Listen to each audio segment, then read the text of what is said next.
Boloy, number 22 De La Rosa Bato, number 38 Marcoleta Rodante, number 30 Hinlo JV, number 34 Lambino, Raul Lambino, number 58 Salvador Philip Salvador, yan, poging-pogi yan. Si Jimmy Bondok po, ang galing kumanta. Si Attorney Vic Rodriguez, napakahusay na abogado niya. Siyempre, meron pa tayong tatlo. Di ba rin ang kulang? Wag lang, sobra. Pero ako, ang ilalagay ko dun sa tatlo ko, si Mata. Ilalagay ko na yan si Mata. Tapos si Ben Tulfo. Si Ben Tulfo, tas isa na lang. Kung gusto nyo kompletohin yung 12, doon na tayo sa mga gusto nating kandidato. Basta ito, ikinakandidato ko na sa inyo yan. Kalayaan nyo nang piliin kung sino yung panglabing, yung 10, 11 at 12. Tatlo pa yan. Wag lang 13. Pag 13, yari kayo dyan.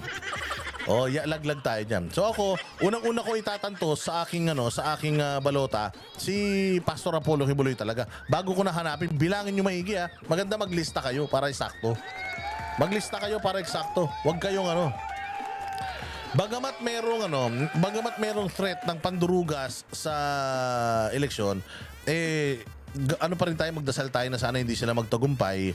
Gumawa po kayo ng listahan. Number 1 sa inyong listahan, number 53, Pastor Apollo Kibuloy. Hanapin nyo na kagad yung pangalan na yan. Sa kabilang page, sa unang page, kung saan mang page. Basta hanapin nyo na kagad yung pangalan na Pastor Apollo Kibuloy. Tapos, ayan na lahat. Bongo, Bato, Marcoleta, Hinlo, Lambino, Philip Salvador, Bondok, Rodriguez. Ako idadagdag ko dyan si Ben Tulfo. Bakit? Kasi ang gusto ko kay Ben Tulfo ito atin lang to pero akin lang to. Kung ayaw nyo sundin, okay lang. Kung gusto nyo man sundin, pwede rin. Yung dynasty na yan, mga bossing, katulad din naman ang mga Duterte rin naman, produkto rin naman yan ng mga dynasty. Pero huwag na natin muna tingnan yung apelido. Tingnan natin yung pwedeng magawa sa bayang Pilipinas. Yan si Erwin Tulfo, wala na yan. X na talaga yan. X na yan. Di naman Pilipino yan. Mandurugas yan. Dinugas na yan yung kanyang citizenship sa Amerika. Nagsilbi po yan bilang isang militar sa Amerika. So, kanu yan. Kaya nga yan hindi Kaya nga hindi na-confirm yan as DSWD Secretary. Kasi nga, kanu yan. Nilagay lang naman yan ni Romualdez dyan sa posisyon na yan diyan sa Kamara para makapasok at magamit nila against sa mga Duterte. Katulad dito, tignan mo yung P3WD ba yun? Yung PWD party list. Dapat meron silang isang posisyon diyan sa Kamara pero hindi pumapayag. Hindi sila pinapaupo ni Romualdez kahit may utos na Korte Suprema. Ganyan kademonyo mga yan. Si Erwin wala na yan, X na yan. Hindi naman tayo pabor sa lahat ng Tulfo pero bilang Pilipino, pwede pa rin tayo mamili ng mga Tulfo na magagaling. Ang mga Tulfo has been there helping the Philippines for the longest time. Katulad din ni Pastor Apollo Kibuloy, matagal na rin tumutulong sa Pilipinas, di ba? Bago pa siya bago pa siya tumakbo, matagal na siya tumutulong, 75 years old. Si Ben Tulfo, 70 years old.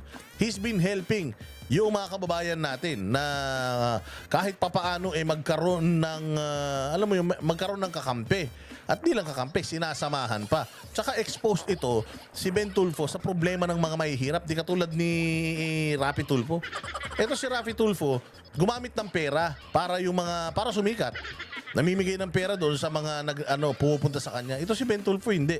Sabi ni Ben Tulfo, hindi ako magbibigay ng pera, magbibigay ako ng serbisyo. Ilalapit ko yung mga problema ninyo doon sa mga tamang ahensya. Pero kung aasahan ninyo na pati yung problema nyo sa pinansyal, may bibigay ko, hindi ako ganun. Hindi ako ganun tumulong.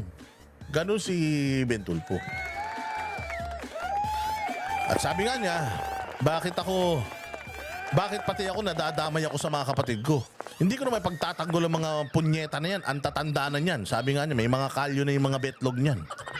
Ba't ko pa ipagtatanggol ang mga yan? Bahala sila sa buhay nila. Ako, binuhat ko yung mga yan noon pa. Ako ang nakatulong sa mga yan. Pero tingnan mo, sinong mas sikat sa kanilang tatlo? Hindi ba yung dalawa? Si Ben Tulfo na iwan na doon. Bakit? Kasi nga si Ben Tulfo, nag-focus siya doon sa pagtulong sa mga mahihirap. Pagtulong doon sa mga inaapi. So para sa akin, Ben Tulfo.